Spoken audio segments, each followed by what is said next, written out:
Hola, no sabéis lo caliente que estoy. Tengo unas ganas de hacer este vídeo para explicaros lo especial que es el vídeo que vais a ver a continuación.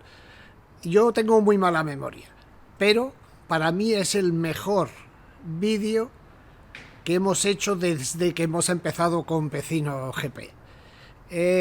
Es la tercera parte de la charla que mantuvimos con Alberto Gómez, que como sabéis, ex periodista, ex asesor de comunicación de Jorge Lorenzo dentro del equipo Yamaha, después 6 años en Suzuki. Pues en este vídeo Alberto está genial. Habla cómo es Jorge de las distancias cortas, habla y de Valentino, habla y de los pilotos de Suzuki, de Alex Rins, habla sin contar ningún secreto, ¿eh? No penséis que va a contar, yo qué sé, no va de paparazzi, va de explicar cómo son los pilotos eh, cuando no están, cuando no son un personaje público. No sé si me explico. Bueno, de Jorge dice cosas increíbles, de Jorge explica. Bueno, hay una característica de Jorge que yo ya conocía, que Jorge no miente, que Jorge es muy sincero, que siempre ha sido el malo de la película porque le ha tocado pelear contra Dani Pedrosa, que era el niño de España, después contra Dios Valentino, después llegó Márquez. Él siempre era como ha dicho, y creo que lo decía en otro vídeo, el indio de las películas de vaqueros. Después habla de Valentino, de la generosidad de Valentino, de la sencillez de Valentino.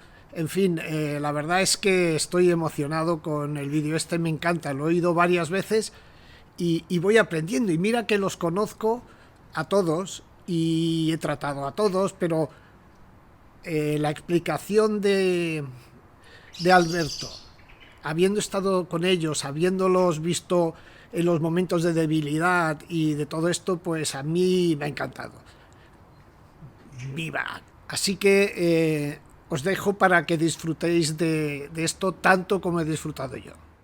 Sí, pero ya sabes cómo va esto, Manu. Al final, si tú no eres Valentino Rossi o no eres Marc Márquez, tienes ciertas dificultades para justificar que eres un piloto bueno o que tienes derecho a ganar un mundial. Pero es que yo lo he vivido con Jorge Lorenzo. O sea, es que a Jorge lo han machacado. O sea, un tío que ha Sí. ganado 3 títulos mundiales con Yamaha y que provocó incluso la salida de Valentino Rossi en su momento, es que a Jorge le ha costado.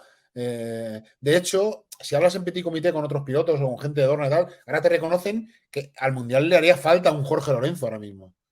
Porque era una bestia, era un antihéroe y encima era un pilotazo Un impresionante, ¿no? antihéroe, qué bueno, sí señor. Sí, porque, Manu, al final Jorge ha sido siempre el antihéroe. Desde 125, cuando era rival de Pedrosa, siempre le tocó ser la figura del. ¿No? Y quizá eso le llevó también, bueno, pues siendo muy jovencito y con muy pocas herramientas para controlarse y que igual le llevaron a cometer ciertos errores a nivel de comunicación. Bueno, pues Jorge jugó ese papel desde muy jovencito. Entonces eso, claro, es como que eran los indios, ¿no? Era uno de los indios. Sí, no, y mira, el otro día también estuvimos hablando con Ramón aquí y Ramón cuando repasaba sus pilotos decía que Jorge era el tío mentalmente más duro con los que ha trabajado. Dice que Sí, sí, Jorge tenía una autoconfianza, por sí, ejemplo, sí. me decía, mira, si Valentino le ganaba y tal, Jorge decía, yo voy a llegar ahí. O sea, él confiaba tanto en su Sí, sí, capacidad, ¿no? Tú que la has sí, tenido al lado también. sí, sí. Tiene una capacidad de abstraerse ante las situaciones de conflicto Así. impresionante. O sea, yo recuerdo para mí, y luego una honestidad desmesurada, que le ha hecho pagar durante su carrera la enemistad o la animadversión de muchos fans. Pero es que Jorge es así, no es un tío de grises. O sea, es o le amas o le odias, es de blanco o negro, no tiene grises. Por eso es incapaz de contar una mentira, ¿no? Sí, Y eso lo a sé. veces el tío, a lo mejor, yo que sé, me acuerdo una vez que se le giró la llanta en Silverstone, ¿no? Y se fue para atrás y tal, y el tío dijo no, porque se me ha girado la llanta, hemos tenido un problema con la...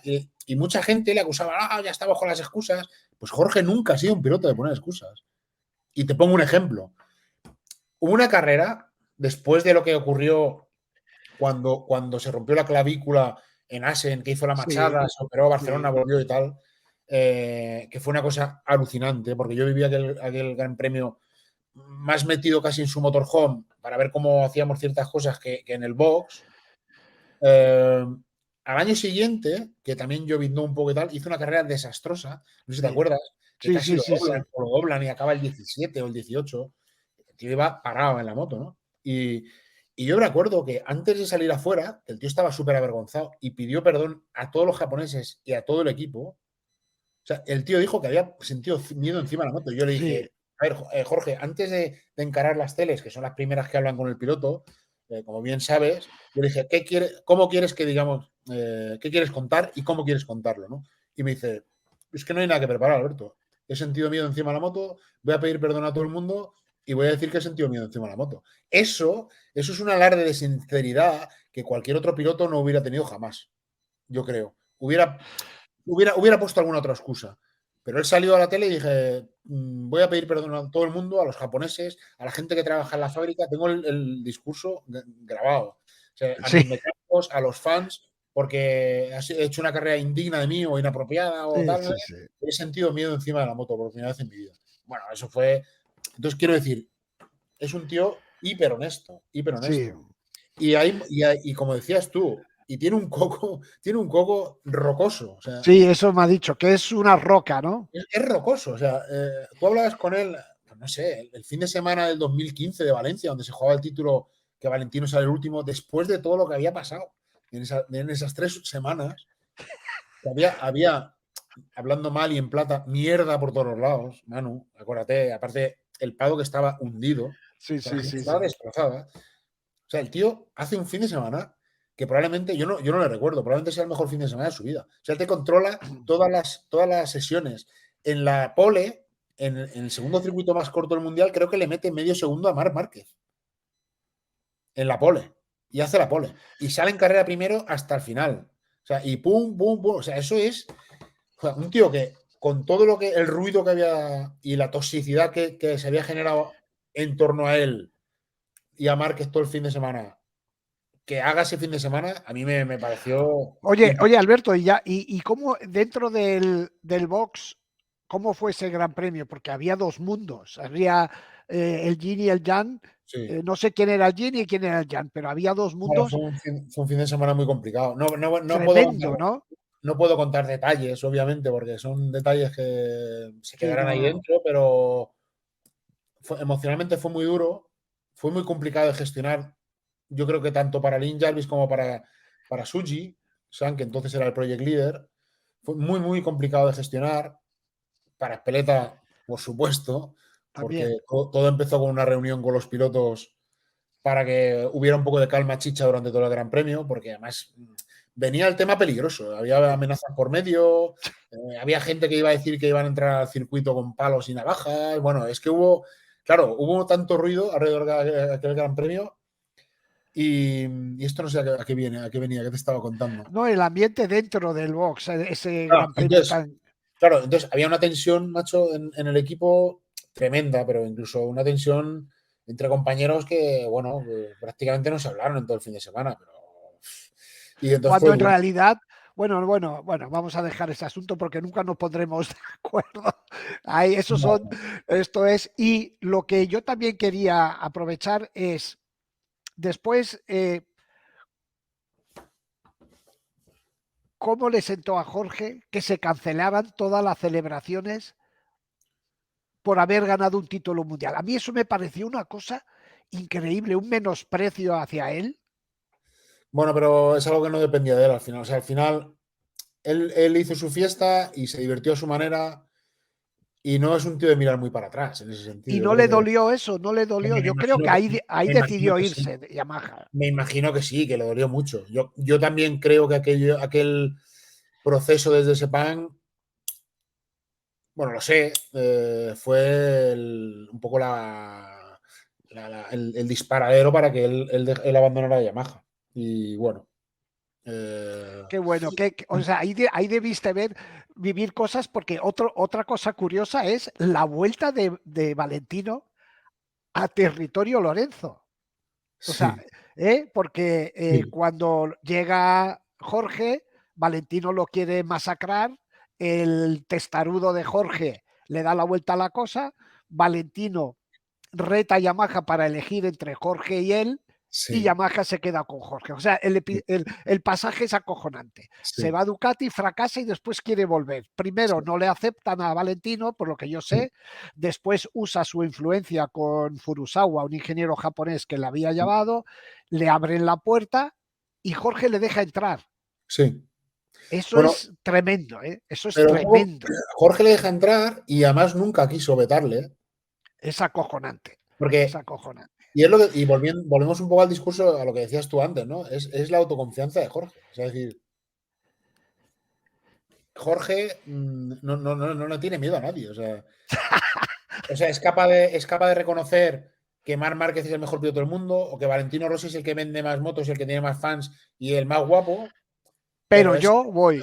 no impide que él esté ahí, pum, y voy a por todas, ¿no? Mira, Entonces ahí es te cuento una que no sé si sabes. Cuando Jorge, cuando llega Mark en el 2013, sí, y Mark creo que gana el segundo Gran Premio en Austin o algo así, o el tercero, gana enseguida. Y entonces Jorge llama a su padre, con él que entonces, no sé si se llevaban bien o mal, o el padre estaba en México. Llama a su padre y le dice, papá, te necesito, porque viene uno, no sé si le llamaré uno o Márquez, que este viene pisando fuerte. Y entonces padre e hijo retoman la relación y empiezan a entrenar juntos otra vez. O sea, y puede fíjate, ser, puede ser el año que sí, empieza a entrenar incluso en Yerno di Lesmo, ahí en Italia, donde estaba Yamaha Motor Racing, en el parking, yo recuerdo a Lorenzo haciendo 8, entrenando allí con una R1 o con una R6. R6 me dijo un día Chicho, y me dijo Y, también y que era ellos, impresionante, ¿eh? O sea, era impresionante ver cómo entrenaban, ¿eh? y me dijo que dibujaban o hacían los circuitos a escala, más o Sí, menos, y él hacía el circuito con la R6, pero claro, a escala. O sea, sí, pero te lo digo esto porque Jorge se dio cuenta que venía un tiburón, sí, que era Mark. sí, sí, sí, Y él se dio cuenta y dice, joder, tengo que dar un paso hacia adelante, que viene este pisando fuerte. sí. ¿Verdad? Son estas historias increíbles, ¿verdad? Bueno, y yo creo que al final son las historias que te hacen descubrir por qué uno es campeón del mundo. Exacto. O sea, decir, le voy a meter más y le voy a meter más, ¿sabes? Porque Valentino, por ejemplo, es el claro ejemplo. Se ha tenido que sobreponer a diferentes generaciones, ha tenido que reinventarse, ha tenido que reciclarse a nivel de entrenamientos, a nivel cómo encaraba las carreras. Valentino es el claro ejemplo, ¿no? De cómo para llegar a ser un supercampeón tienes que ponerle mucho más, y cada año mucho más, y cada año mucho más. Y a reinventarte, ¿no? Y a crear, por ejemplo, en el caso de Valentino, la Academy, a entrenar con ellos, a sentirse joven entrenando con jóvenes. Bueno, es un claro ejemplo de lo que tiene que hacer un supercampeón, ¿no? Oye, Para mantenerse y ahí. tú que has estado, es que Valentino es el dios de los dioses. ¿Cómo es Valentino? ¿Es un tipo relajado? Mira, te voy a contar una cosa que me dijo Ucho que me dejó sorprendido. Él me dijo, los dos defectos mayores de Valentino, uno lo conocemos, es que nunca en su vida llega a la hora, o sea, siempre llega tarde. Sí, Y le da absolutamente igual quién le esté igual. esperando. Sí, Absolut sí, y sí. el segundo que yo me quedé, me dijo Ucho, Valentino es el tipo más indeciso que conozco en mi vida. Me dice, pero dice, para tomar una decisión, dice que duda 1000 veces. Y entonces me pone un ejemplo, dice, mira, para ponerte un ejemplo, llegamos a un restaurante a cenar y está el parking vacío. Y entonces Valentino dice, bueno, ¿dónde aparco, Ucho? Entonces va a aparcar un sitio y dice, no, aquí no me gusta. Y aparca en otro sitio. Dice, en estas cosas tan simples, duda en todo. Y es algo que a mí me sorprendió porque la imagen que yo tenía de Valentino era de una persona súper decidida, con las cosas muy claras, pero es el rey de las dudas. Yo le veo, o sea, creo que, bueno, es maniático, ¿eh? Tiene muchas manías. Bueno, ahí se Sí, ve, ¿eh? Cuando sale en la moto, cómo se coloca, el mono, tal. Es un poco Nadal en ese sentido, ¿no? Es muy maniático para muchas cosas, en el box, cómo colocaba las cosas. Quizá todos tengan sus manías, ¿no? Pero yo lo que sí que descubrí de Valentino, porque yo al final lo conocí, lo conocía como periodista, como tú, ¿no? De entrevistas, y aparte de ser un tío encantador en las entrevistas, ya lo sabes tú. sí, Eh, pero personalmente me pareció una persona muy natural, muy normal, Manu, muy normal y muy generoso. O sea, eh, yo trabajando incluso con el lado de Lorenzo, a mí me invitaba a casa. Siempre hacía una cena en su casa en Misano antes del Gran anda, Premio, ¿no? Con la gente del equipo y tal, de su equipo y tal. qué A mí buen siempre, detalle. a mí siempre me invitó a esa cena. Me consideraba uno más del equipo, ¿no? Incluso sabiendo que yo trabajaba más con Jorge y que podía defender en un momento dado más a Jorge, pero bueno, teníamos una relación muy cordial, muy natural y siempre me ha parecido un tipo muy sencillo. Qué bueno. Eh, y lo que pasa es que luego él, claro, él va rodeado de un poco de su guardia corps, con Sí, Ucho, con Max y tal, que son los que le enrocan un poco, los que le hacen un poco de escudo, ¿no? Pero en la distancia corta, Valentino es muy natural y muy maniático, eso sí. Y muy sí, preciso, ¿eh? Es una cosa alucinante trabajar con él, porque a mí la parte de prensa le tocaba a Allen Bolini, ¿no? A mi compañero. Y Allen decía, joder, macho, le digo, hostia, tenemos 10 televisiones, tenemos que hacer 10 entrevistas, haremos 2 preguntas por televisión y tal. Y entonces el tío hace todas las televisiones y entonces después le dice, oye, Allen, pero me has engañado porque la quinta televisión, que era BT, me ha hecho 3 preguntas y te la deja ahí, ¿sabes? Entonces dices, joder, macho, este tío, de verdad, cuando por ejemplo, yo qué sé, con Jorge le decías, oye, 2 preguntas, luego le hacían 5 y le daba igual, ¿sabes? Las hacía y ya está. Pero Valentino en eso es súper escrupuloso y súper preciso, macho. Y luego hay una cosa que a mí me ha maravillado de él, es su generosidad con la gente, eh, con los fans, ¿no? O sea, él, al final todo lo que ha construido alrededor suyo no es cuestión de la casualidad. O sea, él lo ha trabajado, lo ha madurado y es muy generoso con los fans. Yo no recuerdo a casi ningún piloto después de cada sesión durante 25 años de su carrera saliendo y perdiendo antes de cambiarse 10-15 minutos a firmar autógrafos allí. A qué todos los bueno. niños, a toda la gente que estaba ahí esperándole. Claro, Y eso era una rutina religiosa para él. O sea, él tenía que firmar a toda esta gente. Y claro. esto no es fácil de ver, ¿eh? Oye, y en la nueva generación, los Mir y Rins, ¿hay diferencia con la antigua generación? Al final el piloto tiene un perfil fijo y son todos iguales. O por Bueno, ser yo más jóvenes, no lo sé, son diferentes. no, los perfiles, a cada uno al final tiene su personalidad, su carácter, su estilo de pilotaje. Yo no creo que. Yo creo que las nuevas generaciones sí que vienen como un poco más maleadas, entre comillas. Y si me retrotraigo un poco a los años en los que corrían Carlos Checa, Lori Japirosi, Alex Barros, o incluso antes, los pilotos eran como mucho más, vivían con más intensidad, yo creo, el campeonato. O sea, vivían con Hala, más intensidad todo lo que había dentro. Y ahora el piloto viene como más maleado, quiere menos contacto con, a lo mejor, menos actividades dentro del paddock, quiere que les dejen más tranquilos. En ese sentido sí que tienen un perfil todos, son muy de redes sociales, obviamente, porque tienen que estar. Eh, y a veces tengo la sensación en general de que no le ponen tanta pasión, quizá, no a correr, ¿eh? Porque todos son hiperapasionados de correr, ¿no? Además como con Rins, tío, que es un ejemplo claro, a este le gusta correr hasta con el carricoche de su hijo. O sea, es una cosa alucinante, ¿no? Pero sí en la forma de empaparse de campeonato, de empaparse de lo que están viviendo, del momento, de los fans.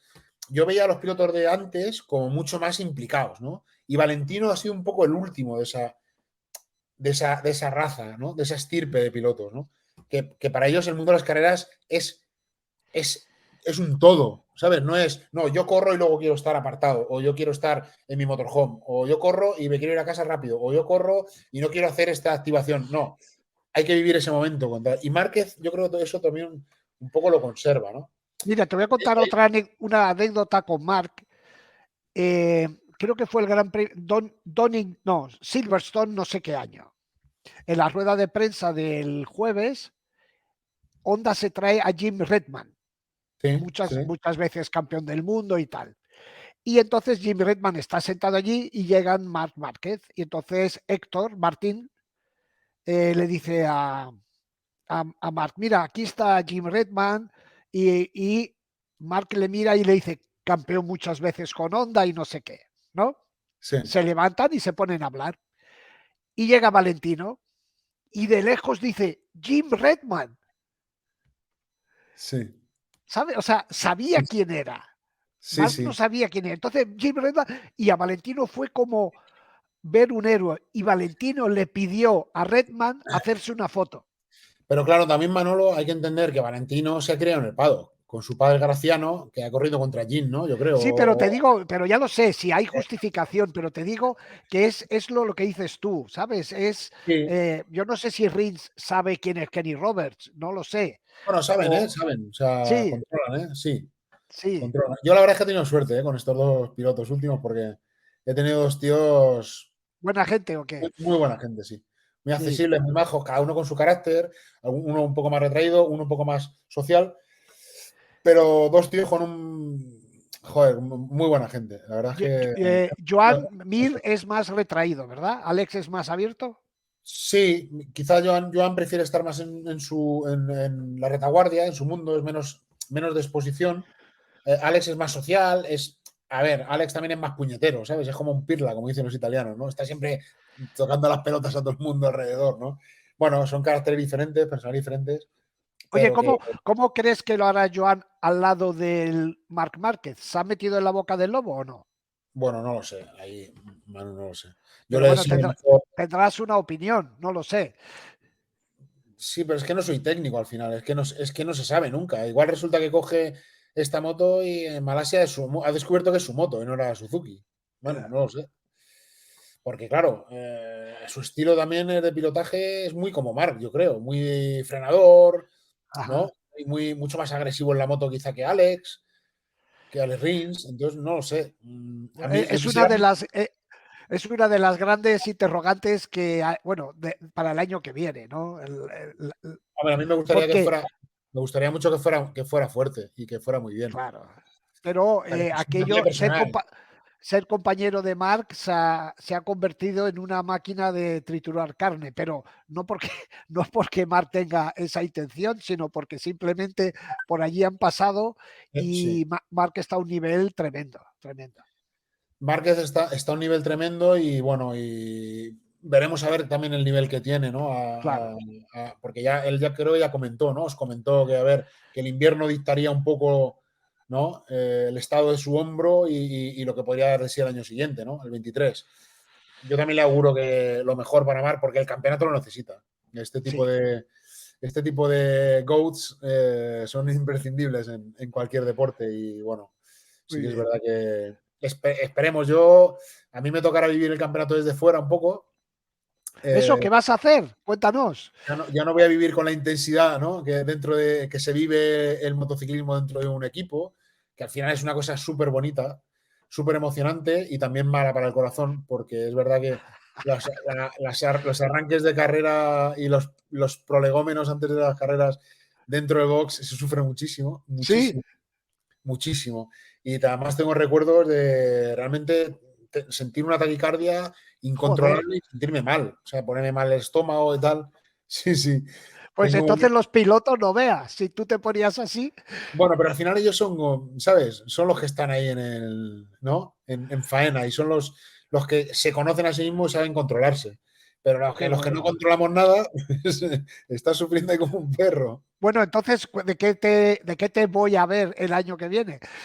Bueno, voy a volver un poco al lado editorial, pero no como periodista. O sea, voy a colaborar con el grupo Motorsport Network, Ajá. que es un grupo americano, pero transversal y global y muy extendido por todo el mundo y que tienen webs importantes a nivel de motorsport como Autosport, ¿no?